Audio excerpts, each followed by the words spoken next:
Əbədi nura eşq olsun. Amin. Salam, hər vaxtınız xeyir olsun, hörmətli izləyicilər, əzizlərim. Hər birinizi xoş gördük. Növbəti söhbətimizə başlayıram.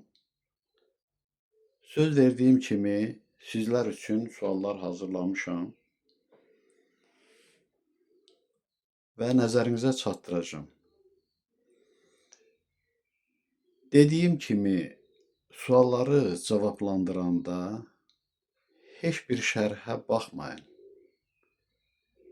Hər bir kəs öz düşündüyünü yazsın. Səhv də olsa, düz də olsa, yaxşı da, pis də olsa, fərq etməz.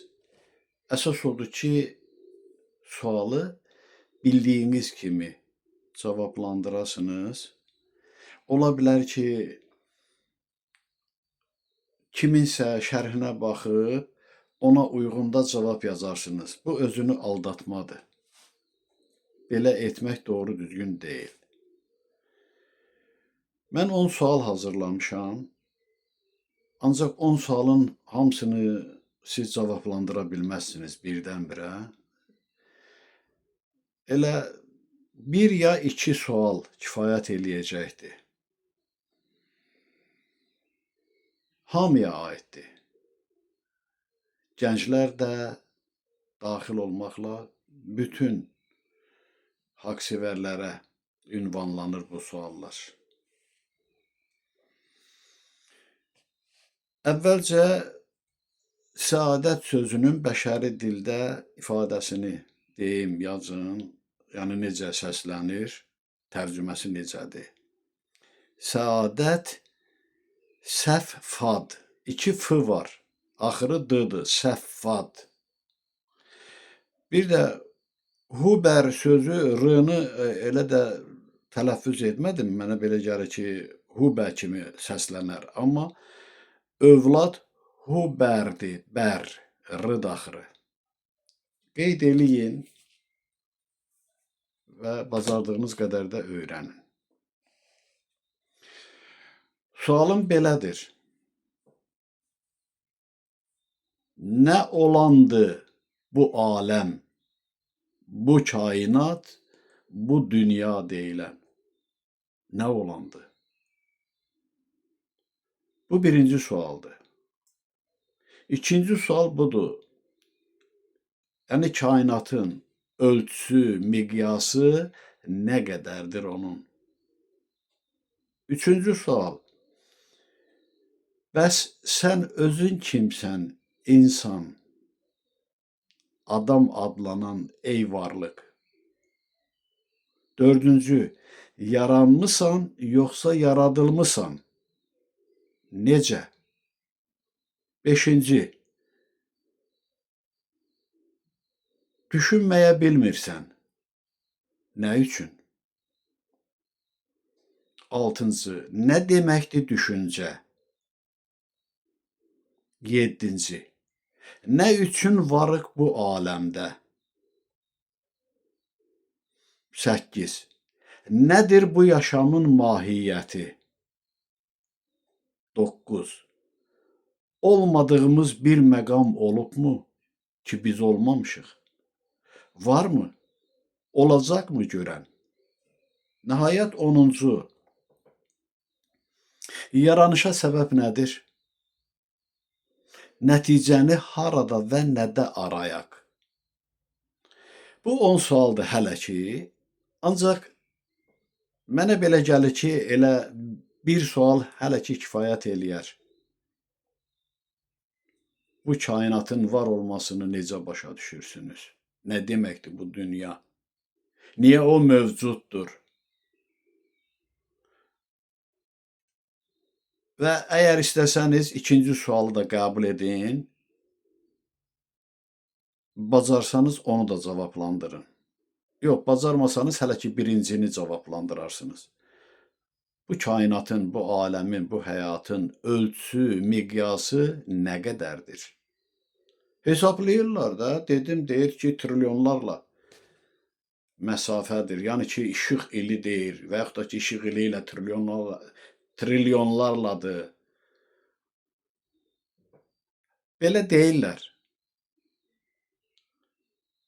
Ancaq o deyiləndə də bir namüəyyənlik vardır. Yəni qeyri-müəyyənlik.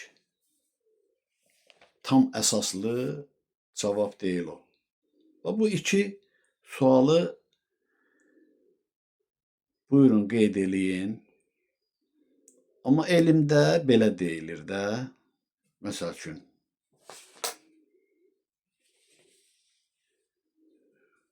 aləm deyəndə elə kainat, dünya deyilən başa düşülür. Kainat, bütün dünya sistemi, yer, göy, ulduzlar və başqa varlıqların məcmusudur. Dünya da bir küllü, iki lıdır. Kül deyəndə kül başa düşülür. Ocaq külü. Amma iki lı ilədir. Küllü. Bir küll olaraq maddənin bütün formalarının məzmusu kainat. Yer kürəsi, yer üzü, aləm, dünya adlanır. Ölçü deyiləndə hər hansı bir şeyin müəyyən vahidlər əsasında təyin edilən böyüklüyü, kiçikliyi, biçimi, həcmi, dərəcəsi, əhatə dairəsi, görüş dairəsi qəbul olunan vahidlərlə hesablayırlar, ölçürlər. Bu qədər ulduz vardır, bu qədər qalaktikalar vardır.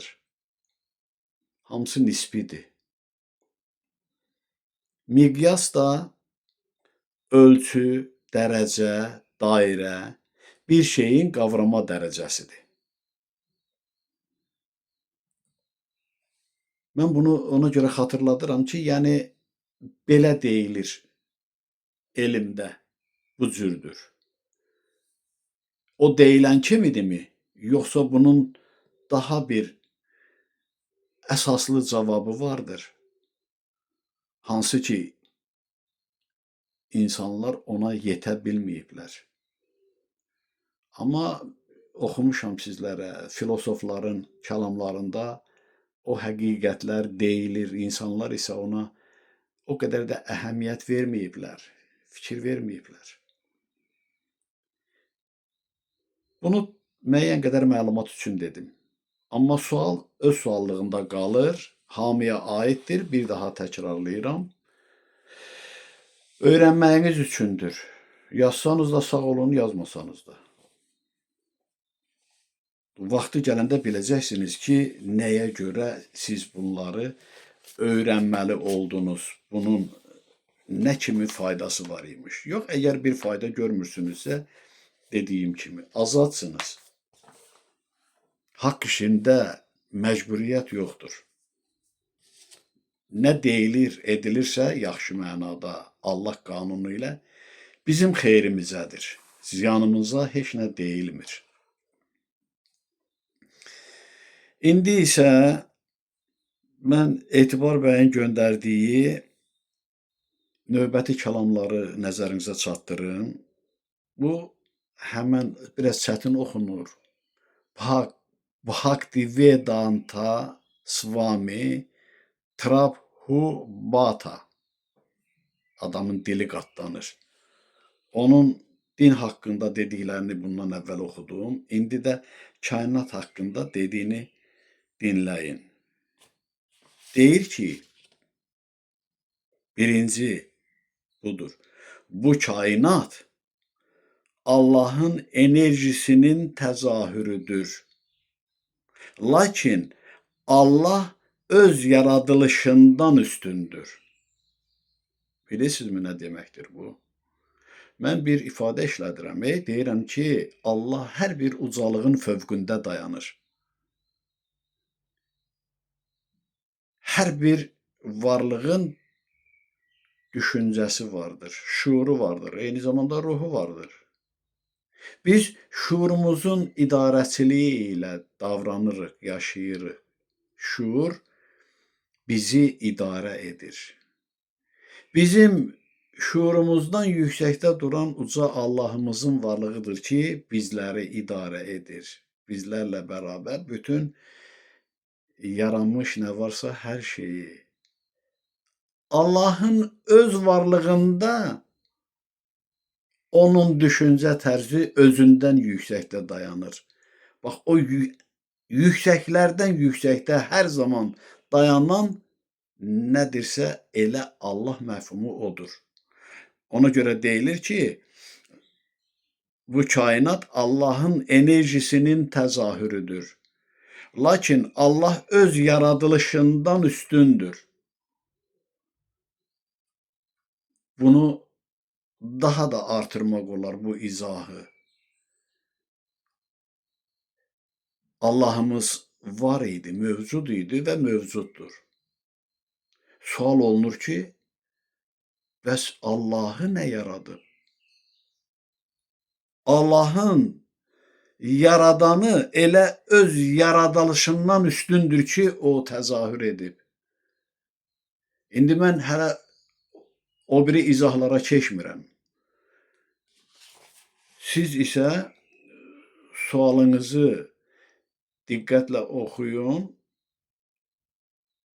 Elə bu fikirlər orada da öz əksini tapır. Ki, bu aləm, bu kainat nə deməkdir? Necə bərqərar olub? Deyiləcək ki, Allah yaradıb. Bu can qutarandır. Əsas mahiyyət deyil. Çünki o mahiyyətin içərisində mahiyyət var. Onu aşkarlamaq lazımdır. Necə başa düşürsünüz indiyə qədər, anadan olandan indiyə qədər? Yenə deyirəm, çəkinməyin yazmaqdan. Səhv bilsəniz də, düz bilsəniz də qeyd eləyin. Mən onlara aydınlıq gətirəcəm, izahlandıracam. Necə ki, bu fikirlərə aydınlıq gətirirəm müəyyən qədər.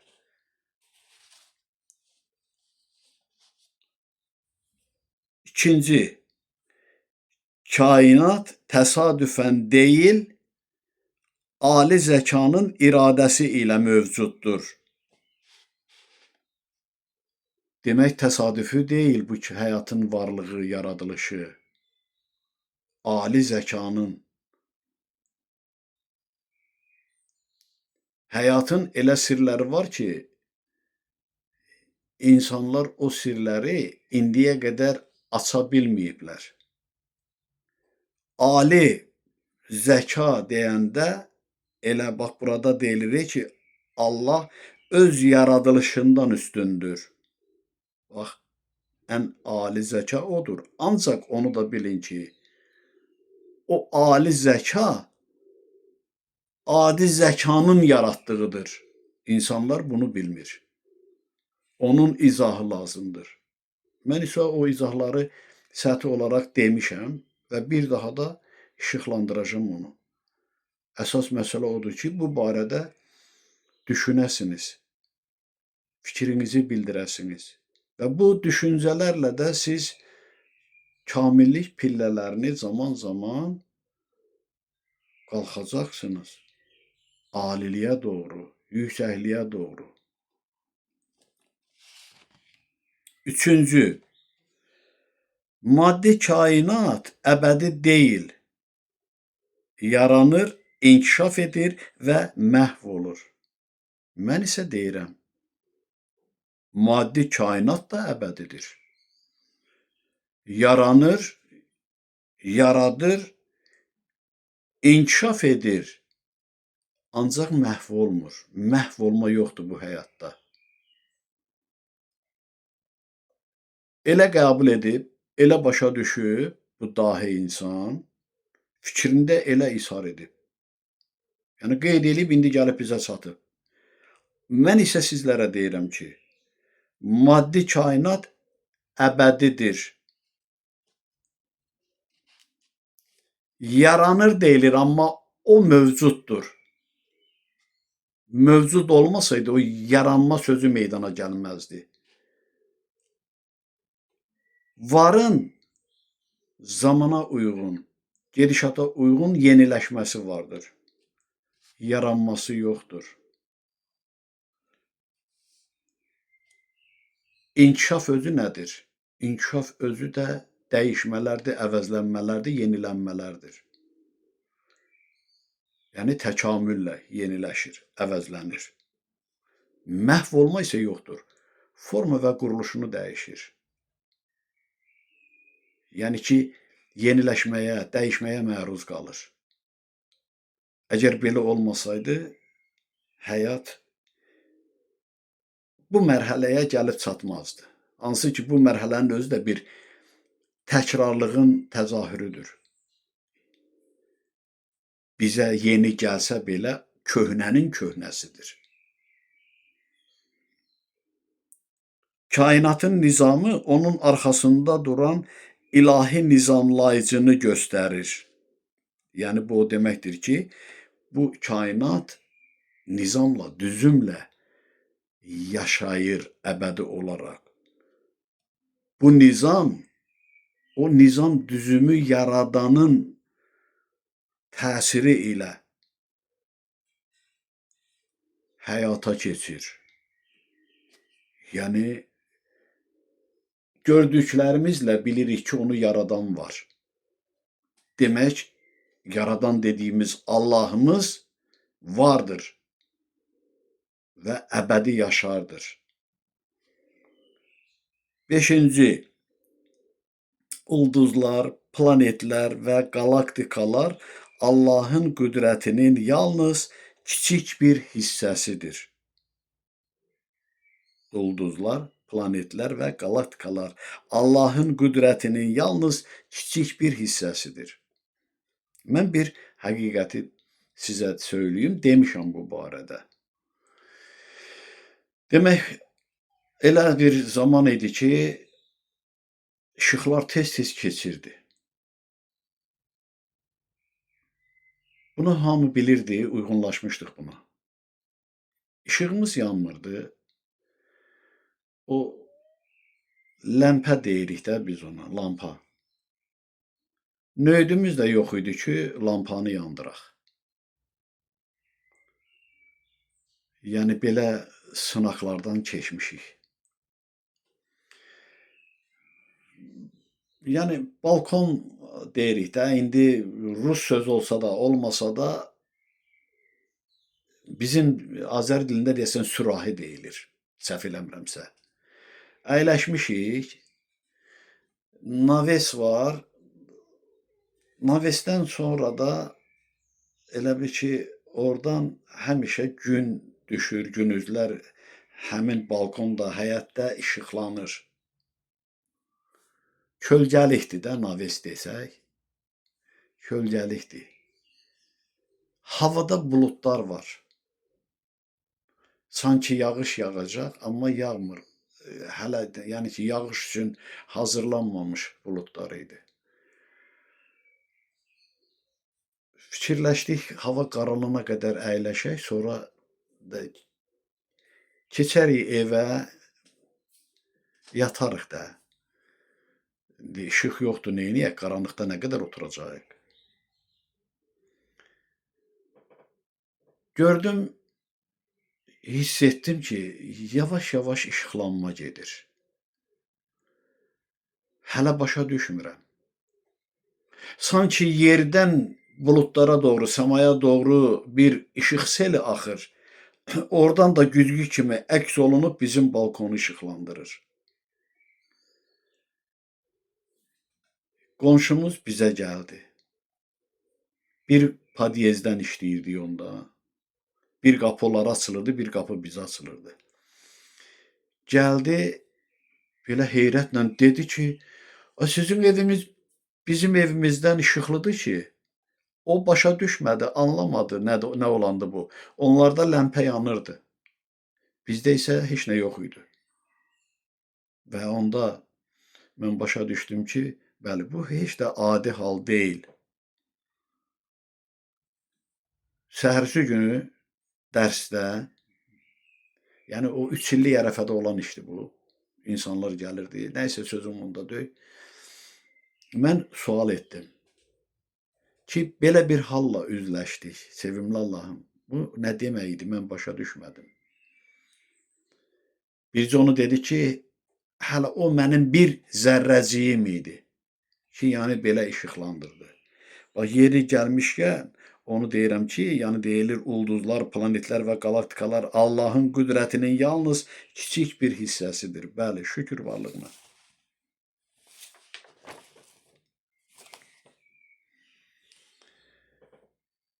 Altıncı, kainatı öyrənmək faydalıdır. Lakin onun yaradanını tanımaq daha vacibdir.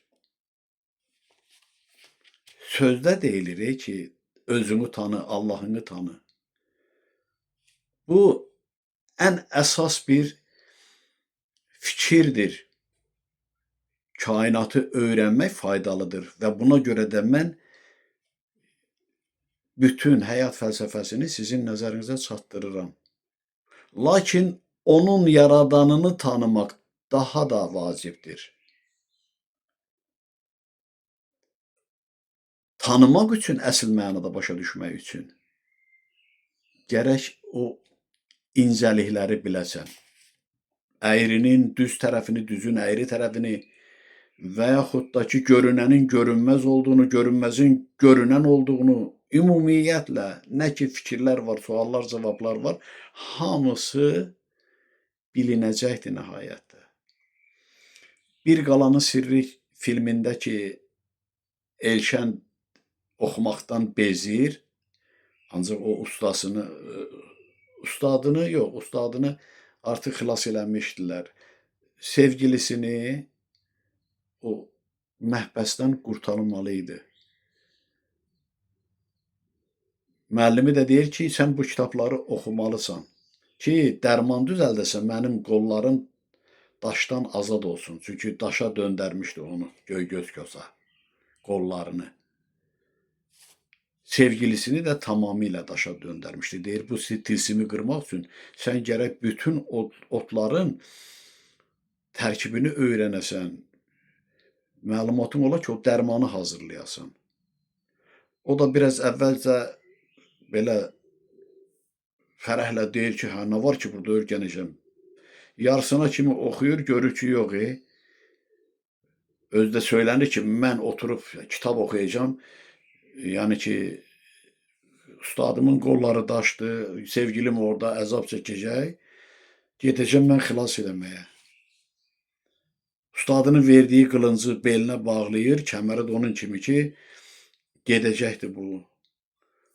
Oxunmamış kitablar multfilm kimi çəkiblər də mənalıdır.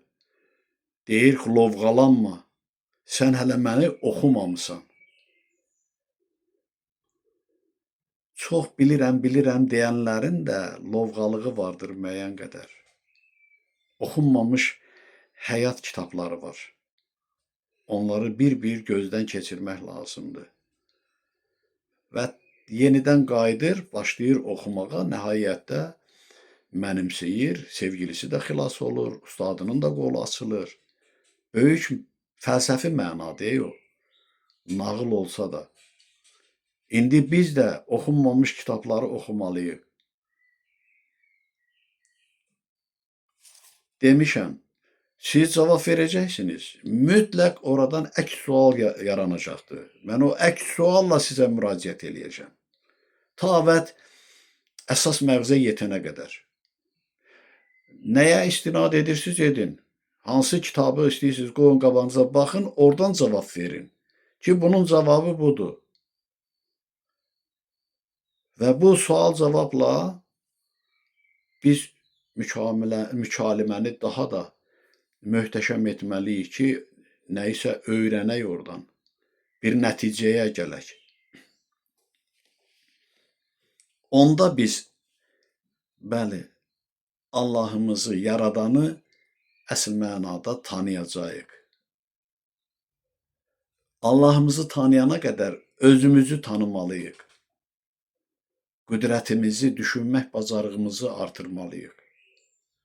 Yoxsa o elə Bir Qalanın Sirrində Göygöz Koza filfila eləyir, filfila ilə iş aşmayacaq. əsaslı şəkildə savadlanmalıyıq. 7-ci, maddi kainat ruhun əbədi vətəni deyil. Maddi kainat. Kainatın maddi kimi başa düşülən tərəfi, onun mənəvi tərəfi də vardır. Amma ruhun əbədi vətənidir. Bədənsiz, maddiyatsız mənəviyyat yoxdur. Yəni mənəvi olan yoxdur, qeyri-maddi yoxdur. Qeyri-maddisiz də maddi yoxdur. Deyib, ruhu şad olsun. Sağdırsa, canı sağ olsun. Maddi kainat ruhun əbədi vətəni deyil. Mən isə deyirəm ki, əbədi vətənidir.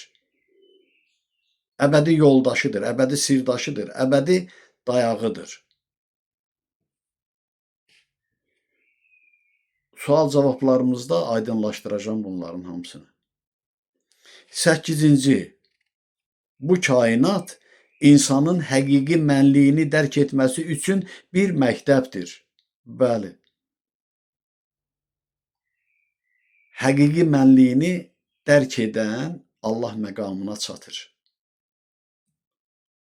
Onu dərk etmək üçün bu kainatın sirlərini çözməliyik, açmalıyıq.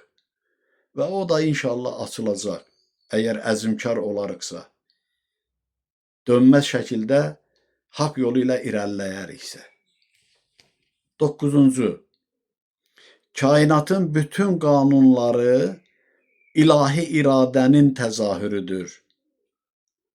Bəli, ilahi iradə deyiləndə biz belə başa düşürük ki, Allahımızın iradəsidir. Ancaq Allahımızın iradəsi yaratdığı qanuna tabedir. Qanunun iradəsidir. Qanunun iradəsinin təzahürüdür.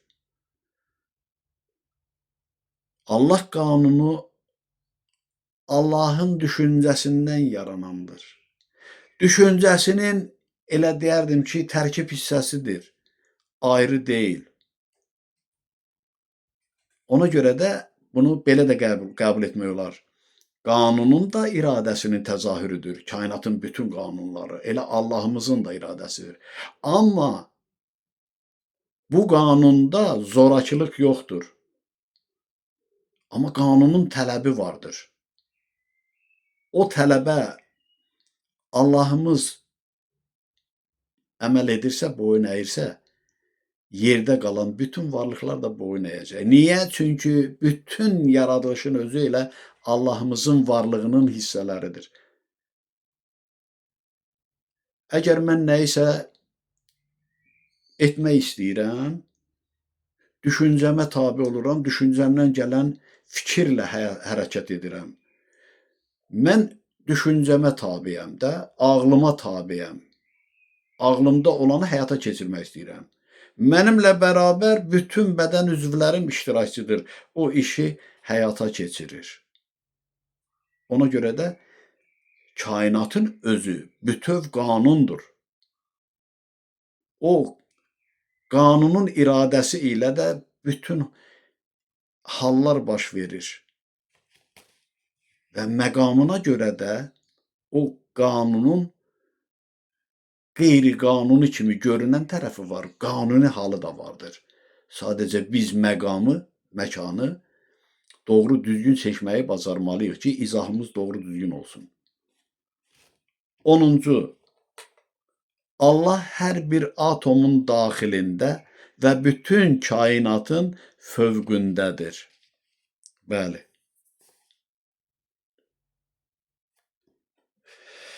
Bayaq dediyim kimi, bütün yüksəkliklərin, zirvələrin zirvəsidir Allah məfhumu. İnsanların başa düşdüyü kimi deyil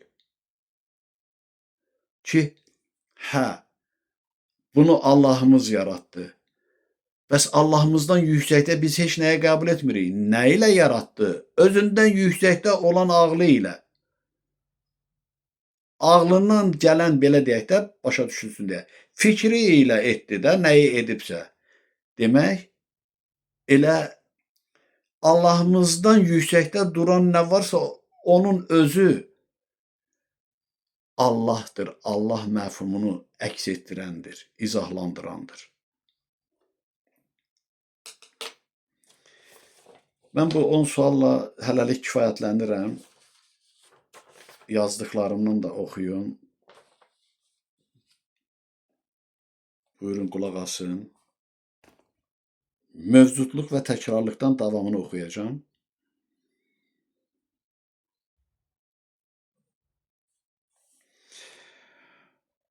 Ardıcıllıq üçün mən çox da uzun cümlədir. Eybi yoxdur, oxuyum, sonra davamına keçərik. Allahlıq iddiasında olan şər qüvvələr tamaha boyun əydikləri üçün onlarda sevincdən baş gicəllənməsi əmələ gəlib. Hansı ki, indi də fəsadlar törədirlər.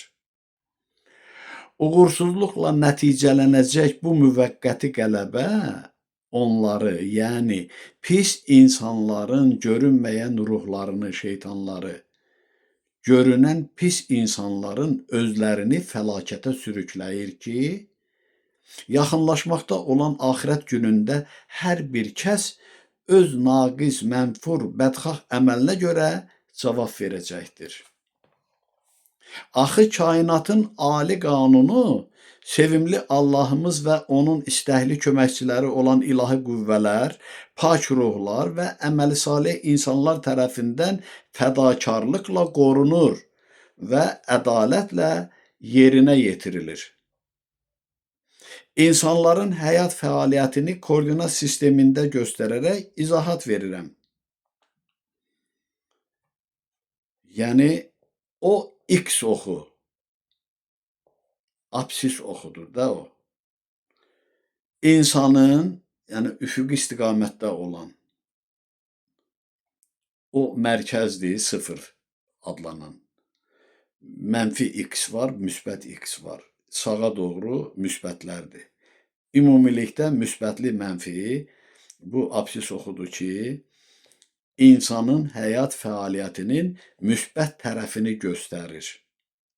Eləcə də insanların pis işləri o X oxu boyunca sola doğru mənfi qiymətlər alır. Yəni o nöqtəsindən, 0 nöqtəsindən də sağa müsbətdir, sola mənfidir. Yuxarıya doğru istiqamətlənmiş o Y oxu müqəddəslik yoludur.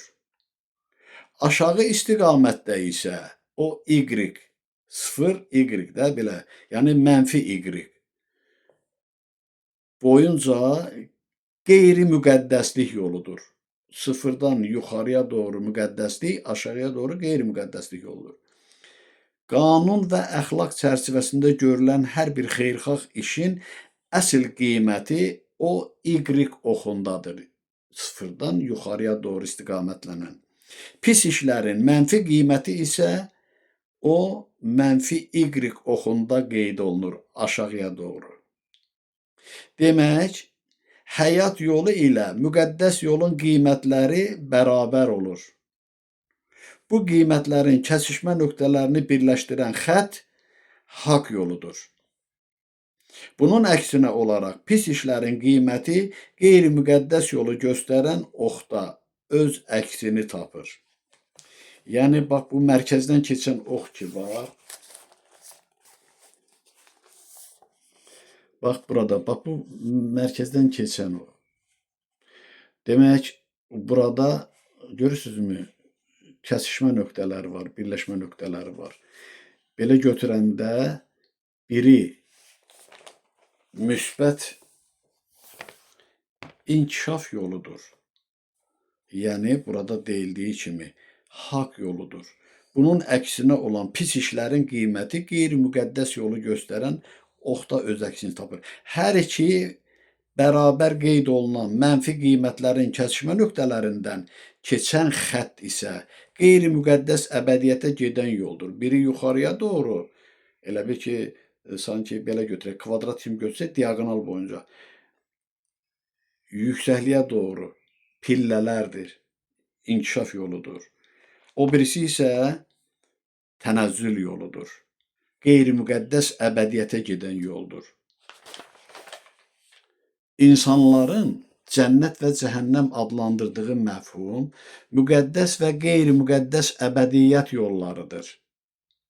Müqəddəs əbədiyyətə zəmanət almış hər bir kəs səadətli günlər yaşayır. Harada səadət, xoşbəxtlik varsa, ora cənnət məkandır. Harada insan ruhu, insan mənəviyyatı tapdalanırsa, bu insan üçün cəhənnəm əzabıdır. Adi həyatda da belədir. Dövlət qanunu ilə düzgün idarə olunan ölkədə firavan yaşayanlarda həmişə ruh yüksəkliyi olur. Nikbin nəzərlərlə dövrü inkişafda olurlar. Pis işlərlə məşğul olanlar gec-tez azadlıqdan məhrum edilirlər. Onlar türmə həyatında nə qədər xoş gün keçirsələr də azadlıqlarını itirməklə mənəviyyatlarını alçatmış olurlar. Lakin islah olunaraq həyata qayıtmaq, yəni azadlığa buraxılmaq deyirik də, özü də bir hünərdir. Yəni səhvini anlayıb haqqa dönənlər bağışlanır və nəzarətə götürülərək Allah tərəfindən müdafiə olunurlar. Biz koordinat oxları, bu oxlar üzrə inkişaf mərhələlərinin müsbət və mənfi qiymətlərindən söhbət açdıq.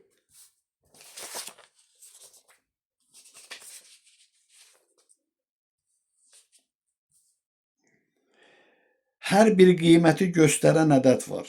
Bu ədədlər 9-dur. Sıfırdan başlayır, sıfırda tamamlanır. Yəni 10 rəqəmi 1 ilə 0-ın vəhdətidir də. Başlanğıcda sıfırdır, sonda sıfırla tamamlanır. Bu o deməkdir ki, hər şey kainatda yaranır və kainatın tərkibindədir. Bütün inkişaf mərhələləri öz başlanğıcını, yəni əvvəlini və sonunu kainatda tamamlamaqla dövr edir. Bu rəqəmlər niyə 9-dur və mənası nədir? Fikir verirsinizmi? Hər bir xəttə qeyd olunan vahidlərin birləşməsi çevrədir. Bu çevrə daxili rəqəm 0. Çevrənin rəmzi işarəsidir. Yəni, vahidə qədər inkişaf edən mərhələlər ümum kainat daxilindəki prosesləri göstərir və 0-la başlayır çevrəvi olaraq. 0, 0.1, 0.2, 0.3, nəhayət 1.0. 0-la başlayır, 0-la qurtarır. 0 sahə, kainatın özü deməkdir, mütləq 0 deyirik. Bütün rəqəmlər necə ki 0-dan başlayıb 0-la qurtarır. 0, 0.1, 0.2, 1.0. Görürsünüzmü? 0 axırda 10-la tamamlanır. 2, 0, 1.1, 1.2 gəlir nəhayətdə 2.0. Yenə 0-la. Eləcə də bütün yaranmışlar kainatdan yaranıb, kainatın da tərkibində dövr edirlər. İkinci, bir rəqəmi vahid o deməkdir ki, kainat vahid Allahın rəhbərliyi ilə vahid Tanrının vahid qanunları əsasında idarə olunur. O, inkar olunmaz, ədalətli bir qanundur ki, bütün yaranmışlar, yəni ən kiçik zərrəcikdən tutmuş, ulu Tanrı özü də bu qanuna tabedir. 2 rəqəmi kainatın 2 simasını, yəni müsbət və mənfini göstərir. Nur və zülməti əks etdirir. Maddi və mənəvini göstərir. 4. 3 rəqəmi 3 ölçüyə malik olan insanın Allahdan sonra olmasını və həyatda əsas yaradıcılardan olduğunu sübut edir. Üç ölçülü hansıdır? Şuur, ruhlar toplusu olan cisim və duyan qəlb, ürək, hissiyyat. 3 rəqəmi onu əks etdirir. İndi 4 rəqəmi. 4 rəqəmi həyat yolunun 4 istiqamətdə inkişafıdır. İkisi insanlıq və müqəddəslik yoludur ki, müsbət qəbul olunur. Yəni müsbət yuxarıya vertikal olaraq ordinat oxudu, sıfırdan Y oxunun deyək nəhayətinə qədər müsbətdir. Biri həyat yoludur, biri müqəddəsliyə. O biri ikisi demək ikisi bax burada göstərim də.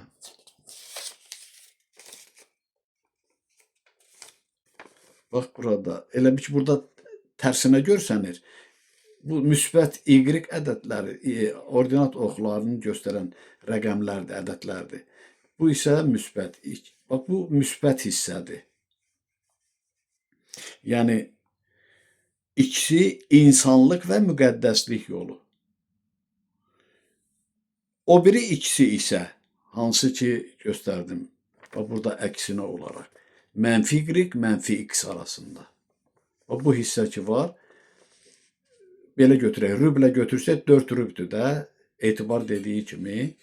Bax bu rübdə mənfilikdir. Mənfi X-lə, mənfi Y-lə, mənfi X-in arasında. Yəni burada deyilir ki, qeyri-insani və qeyri-müqəddəs yoludur. Biz onu mənfi qiymət kimi qeyd edirik. 5 rəqəmi. 4 inkişaf tərzinin kainatla bağlılığıdır. 6 rəqəmi. 2 rəqəm müqəddəs və qeyri-müqəddəs əbədiyyəti, yerdə qalan 4 rəqəm isə müsbətlə mənfinin keçid mərhələlərini göstərir. Koordinat oxlarında göstərilən kimi keçid mərhələləri. Görün burada varmı o keçid mərhələsi? Buradadır. Bax, indi burada belə yazılıb.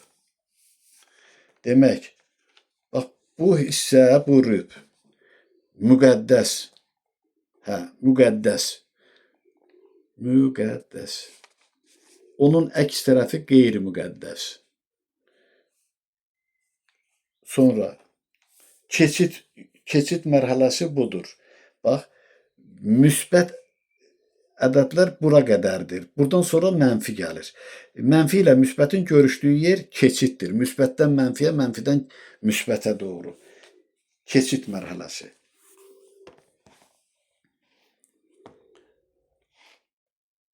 6 rəqəmi. 6 rəqəmini dedimmi? 2 rəqəm müqəddəs və qeyri-müqəddəs əbədiyyəti, yerdə qalan 4 rəqəm isə müsbətlə mənfinin keçid mərhələlərini göstərir. Koordinat oxlarında göstərildiyi kimi. İndi dedim sizə. 7 rəqəmi. 7 inkişaf mərhələsidir. Hansı ki deyirik də, yerin 7 qatı, göyün 7 qatı inkişaf mərhələləridir. Maqmadan yerin üzünə çıxmağa doğru 7 mərhələdir və yerdən də göyə doğru da belə deyək, inkişaf mərhələləridir. Bu mərhələlər 9 rəqəm arasındakı məsafədir. Yəni 1 ilə 2 arası, 2 ilə 3 arası, 3 ilə 4 arası və belə götürəndə 1, 2, 3, 4, 5, 6, 7, demək 7 də 7 gəlir. 1-dən 7-yə qədər 1, 2, 3, 4, 5, 6, 7. Bir də 3-dən 9-a qədər. 3, 4, 5, 6, 7, 8, 9, 7. 8 ilə 9 arasında olan məsafə müqəddəs əbədiyyətlə qeyri-müqəddəs əbədiyyətin birinci və sonuncu məkanıdır. Bu məkan nurlu Allah dərgahıdır. Və söylədiyimiz 7 mərhələ nədir?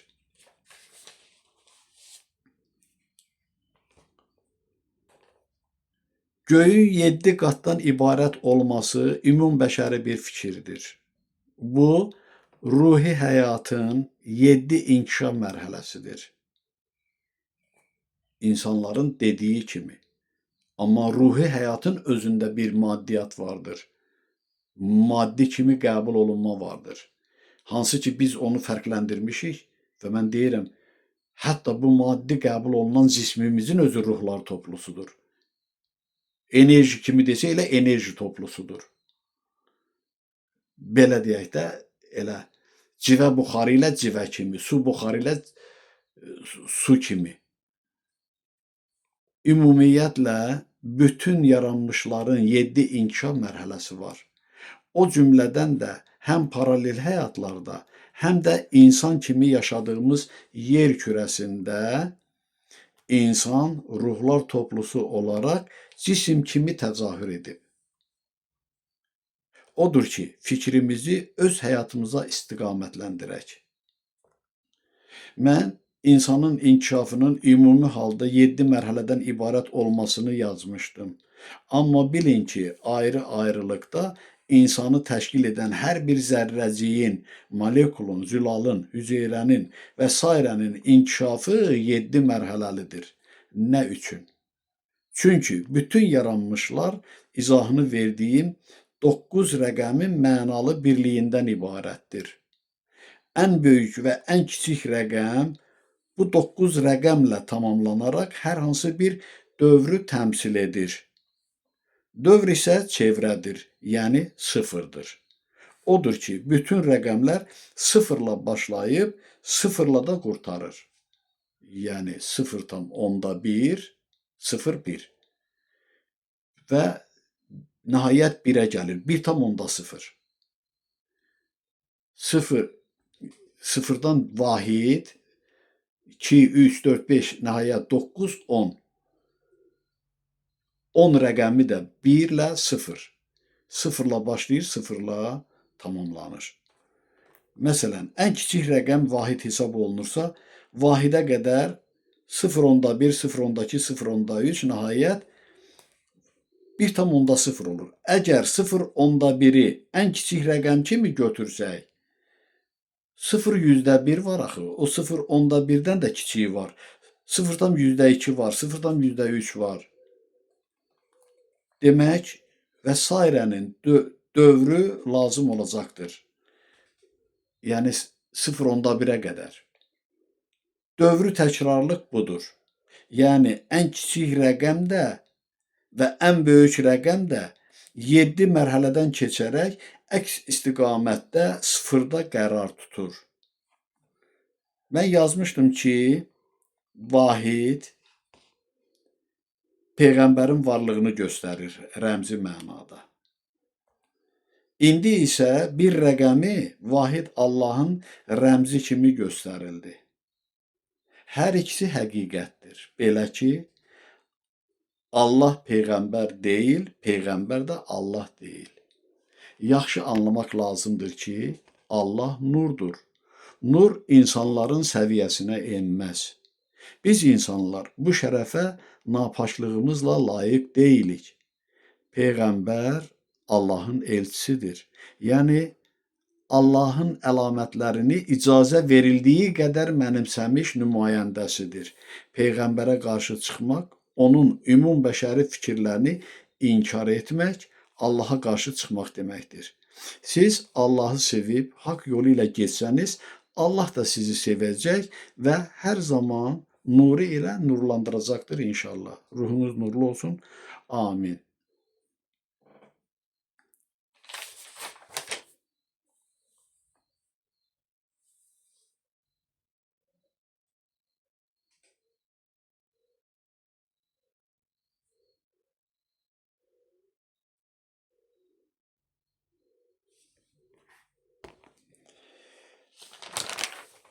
İndi istəyirəm aydınlıqdan oxuyam.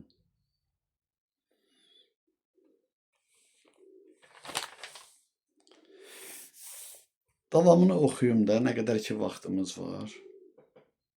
Başlıq aydınlıq adlanır. İndiyədək insanları çaşdıran və tələsdirən ölüm qorxusu olmuşdur. İnsan daim tələsir ki, ömür qısadır. Bu qısa müddətdə o öz xoşbəxtliyini əldə etməyə çalışır. Əksər adamlar xoşbəxtliyə var-dövlət hesabına nail olmaq istəyir. Hər hansı bir səhvi, günahı edərkən onun acı nəticəsini görmür və görmək belə istəmir. Özü özlüyündə düşünüb daşınır. Özünə bəraət qazandırmaqla haqlı olduğunu güman edir. Mən çox insanlarla söhbət edərkən bir neçə sual vermişəm. Siz nə üçün yaranmısınız və həyatdakı borcunuz, vəzifəniz nədir? Belə cavab almışam. Allah bizi yaradıb, biz də oğul uşağımızı böyütməliyik. Bir gün yaranan, bir gün də öləcək. 5 günlük dünyadır. Alnımıza nə yazılıbsa, onu da görəcəyik. Öləndə də ya cənnətlik olacağıq, ya da cəhənnəmlik. Belə cavab almışam sualı verəndə də. Əksəriyyət də belə düşünür. Siz necə bu sözlərlə razısınızmı? İndi mənim verəcəyim suallar ki var. Bax, elə o suallarda da bu fikir öz əksini tapır və sizlərin də cavabı vacibdir. Görüm siz necə düşünürsünüz, necə izahlandırırsınız. Mən isə razı deyiləm o verilən cavabla. İnsan anadan doğulur, o heç nə anlamır, başa düşmür. Yalnız ana hərarətinə, ana südünə ehtiyac duyur. Ana məfhumunu, ananın kim olduğunu anlamasa da, bütün varlığı ilə ona bağlanır. Böyüdükcə atanı da böyük məhəbbətlə sevməyə başlayır. Gün-gündən həyata marağı artır. Hər xırda şey barədə maraqlanır, suallar verir. Valideyn isə bəzi sualları izah edir, bəzilərini isə cavabsız qoymağa məcbur olur. Axı körpənin zehni, düşüncəsi bütün sualların cavabını qavrayıb dərk etməyə qadir deyil. Hər bir yaş dövrünün öz maraq dairəsi və qavrama qabiliyyəti var. 3 yaşlı uşağa necə izah etmək olar ki, o dünyaya necə gəlir?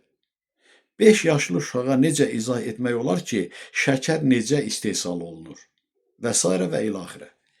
1-ci sinif şagirdinə 3-cü sinifin, 3-cü sinifə 10-cu sinifin, 10-cu sinif şagirdinə institutun 3-cü kurs dərsliklərini izah etsək qavraya bilərmi? Gəlin etiraf edək ki, hər hansı bilik səviyyəsinə çatmaq üçün pillə-pillə, mərhələ-mərhələ savad qazanmalıyıq.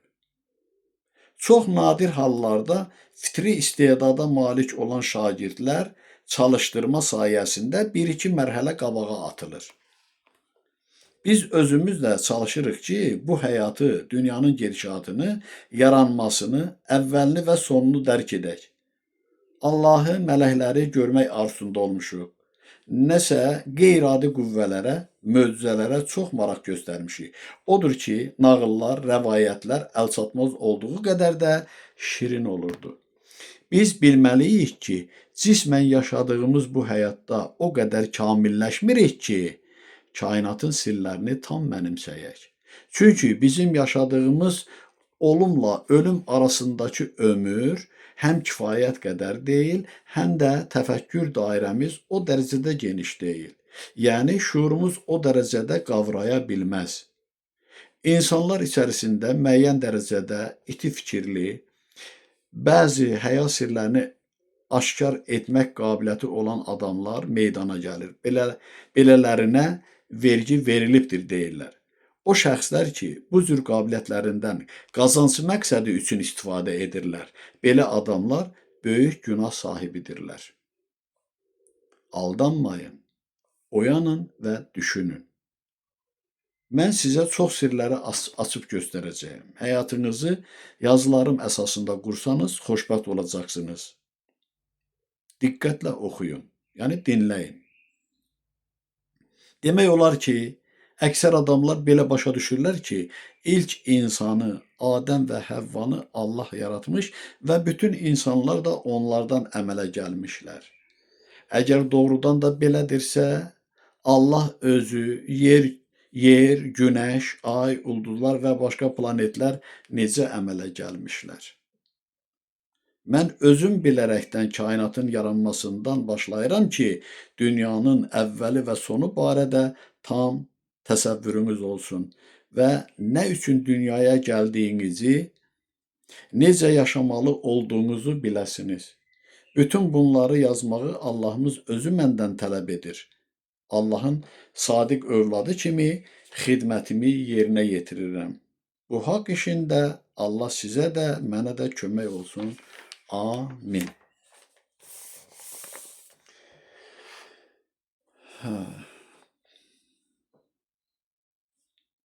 Bir dənə həqiqətdən beytin açılışını oxuyum. 5 dəqiqə vaxtımız var.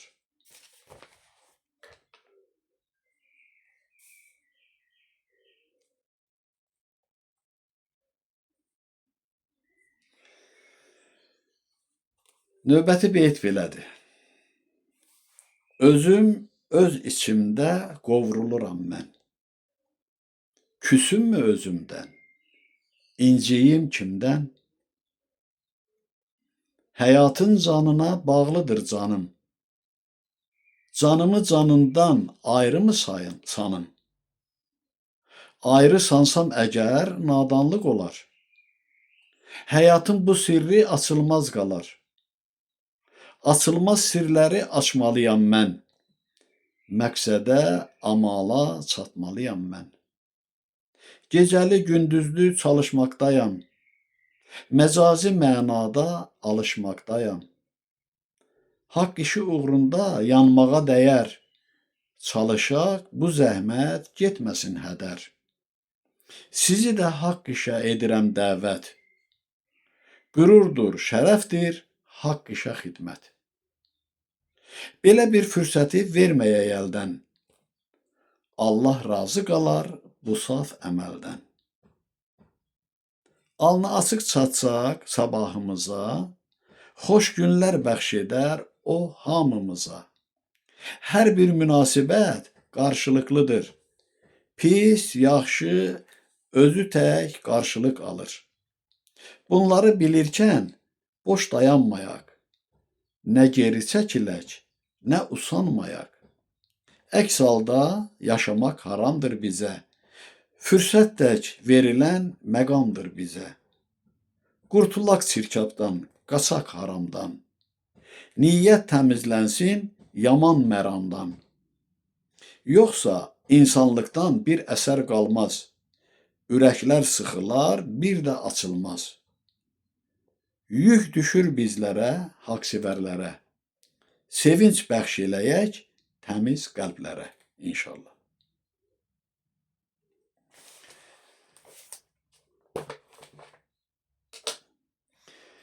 Bununla da söhbətimi yekunlaşdırıram. Mən bir xahiş edəcəm sizdən. Belə bir şeir eşitmişəm. Əminə Yusif qızı çox bəlağətlə, gözəl onu söyləyir. Səhv eləmirəmsə, Bəxtiyar Vahabzadənindir. Kim o şeiri bilirsə, xahiş edirəm, mümkünsə yazsın. Bir salama dəymədi. Şeirin adı belədir. Bununla da bugünkü söhbətimiz tamama yetdi. Məni dinləyən, şərh yazan, yazmayan hər bir insana öz təşəkkürümü bildirirəm. Bir daha Allah eşqi ilə salamlayıb alqışlayıram. Ana yurdumuza, ana torpağımıza, ana vətənimizə təşəkkürlüyəm. Şükür edirəm Allahımızın varlığına, bu lütfüne görə. Minnətdaram Allahımıza əbədiyyən və əbədi olaraq da o uca varlığın, o ülviyyətin sevə-sevə səcdəsində və xidmətindəyəm. Hələlik bu qədər. Sağ olun, salamat qalın. və çalışın verdiyim sualı cavablandırasınız və eləcə də mümkünsə o şeiri bilənlər qeyd eləsin şərhində. Bəri başdan da təşəkkür edirəm. Sağ olun, salamat qalın. Növbəti görüşümüzdə söhbətimizədək.